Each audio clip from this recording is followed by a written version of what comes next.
અર્ટિગામાં cover fitting કરવાની રીત. આમાં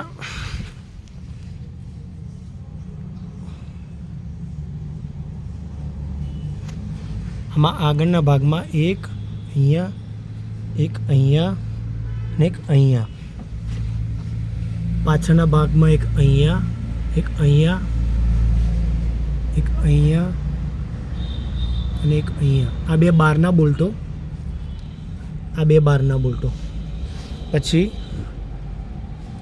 અહીંયા સાઈડમાં પણ એક બારનો બોલ્ટ આવે છે. જો એક્સટર્નલી ફિટિંગ કરવો હોય તો આ બોલનો બાર કાઢી અહીંયા બારનો બોલ્ટ મૂકીને એક વોશર મૂકી ફિટિંગ કરી શકાય છે.